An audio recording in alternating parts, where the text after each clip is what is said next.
3 months had passed since Thomas Grover left Evergreen Glade. His house sold quickly, an all-cash offer from a quiet couple with no social media, no pets, no kids, just a black SUV and heavy blackout curtains, but no drones. For a while, the neighborhood seemed to breathe again. Kids rode bikes past the corner without looking up. Sunday barbecues made a comeback, and the once dreaded HOA meetings were now collaborative, even hopeful. But for me, peace wasn't instant. It came slowly, in pieces, like sunlight creeping in through blinds after a long night of watching shadows. The new HOA board, under interim president Sarah Kwan, worked quickly to restore trust. All previous violation notices tied to drone surveillance were formally voided.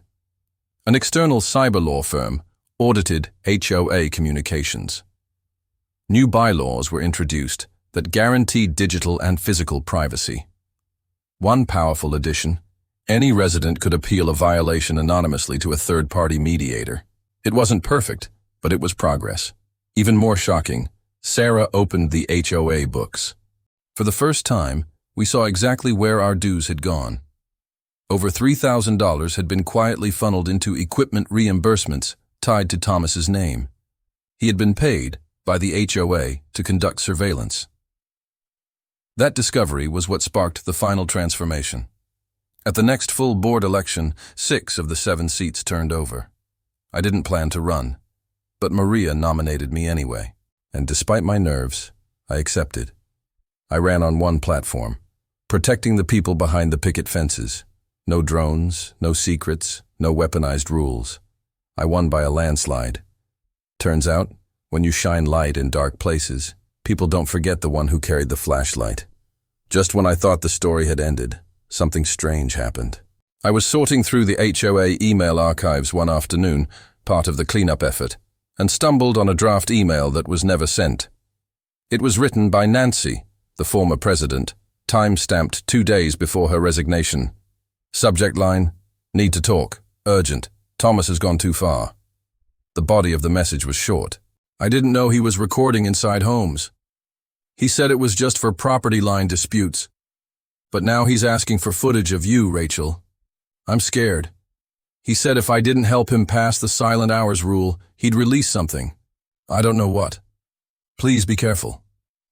It was never sent. My hands trembled as I stared at the screen. What had Thomas been holding over her? And what footage did he think he had of me?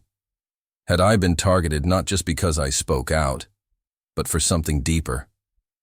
Jeff did another sweep of the old cloud database. Nothing new turned up, just more of the same invasive clips. But the timing, the message, it haunted me. I'd thought I knew the whole story. Maybe I never will. In the weeks that followed, I focused on rebuilding, not just my own peace of mind, but the spirit of Evergreen Glade. We hosted a neighborhood watch movie night, where we projected a Pixar film onto my garage door. Kids ran around with glow sticks. Parents sat on lawn chairs. And for once, no one looked up nervously at the sky. We also installed a community suggestion box, not just for HOA concerns, but for events, ideas, even complaints. It filled up fast. And when Christmas rolled around again, we didn't ask permission. We just lit the entire block. No drones, no letters, no threats, just lights everywhere. Strings of color on balconies, animatronic reindeer, a 20-foot inflatable Santa that waved all night long. And on Christmas Eve, we held a candlelit walk, neighbors shoulder to shoulder, laughing, hugging, singing. That's when I saw it. An older woman at the edge of the group, standing quietly with a small smile. Nancy. She nodded at me. Then she turned and disappeared into the night. Evergreen Glade is still a quiet neighborhood, but now it's a strong one.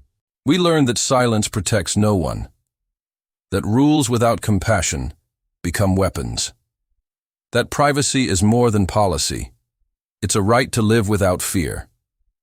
I still have cameras on my house, but now I use them to protect, not to punish. Because I've seen what power can do when no one's watching. And I've seen what people can do when they finally are.